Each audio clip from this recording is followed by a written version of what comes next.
মুর্শিদাবাদের বড়ুয়ায় 5 বছরের শিশুকে বাড়ি থেকে তুলে নিয়ে গিয়ে যৌন নিগ্রহের অভিযোগ উঠেছে প্রতিবেশী যুবকের বিরুদ্ধে। শিশুটির বাবা এবং অন্য আত্মীয়রা জঙ্গলের মধ্যে যুবককে হাতে নাতে ধরে ফেলেন। তার হাত থেকে শিশুটিকে উদ্ধার করার পর যুবককে গণধোলাই দেওয়া হয়। ঘটনাস্থলে পৌঁছে পুলিশ যুবককে আটক করেছে। জানা গিয়েছে, শনিবার সন্ধ্যায় বাড়ির বাইরে খেলা করার সময় ওই শিশুকে তুলে নিয়ে যাওয়া হয় বলে অভিযোগ। অভিযুক্ত যুবক একই গ্রামের বাসিন্দা। খুঁজতে খুঁজতে নিকটবর্তী জঙ্গলে পৌঁছন শিশুর বাড়ির লোকজন। সেখানে যুবককে তারা অপকর্ম করতে দেখেছেন বলে অভিযোগ। তখনই তাকে জঙ্গল থেকে বের করে এনে মারধর করা হয়। গণধোলাইয়ের পর গ্রামবাসীরা যুবককে তুলে দেন পুলিশের হাতে। জঙ্গল থেকে উদ্ধারের সময় শিশুটি অচৈতন্য অবস্থায় ছিল বলে স্থানীয় সূত্রে জানা গিয়েছে। তাকে উদ্ধার করে নিয়ে যাওয়া হয় কান্দি মহকুমা হাসপাতালে। গুরুতর আহত অবস্থায় সেখানেই শিশুটি চিকিৎসাধীন। রাতেই থানায় লিখিত অভিযোগ দায়ের করেছে শিশুটির পরিবার। তাদের অভিযোগ, শিশুটিকে জঙ্গলে নিয়ে গিয়ে যৌন নিগ্রহ করেছেন যুবক। ঘটনার তদন্ত শুরু করেছে পুলিশ। যুবককে আটক করে থানায় নিয়ে যাওয়া হয়েছে। তাকে জিজ্ঞাসাবাদ করা হচ্ছে।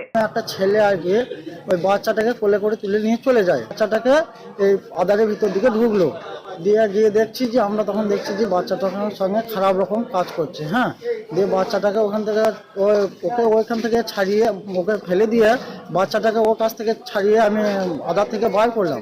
বের করার পরে ওকে ধরে রাস্তার মধ্যে নিয়ে এলাম। রাস্তাতে পাবলিকে মারধর করেছে। হ্যাঁ,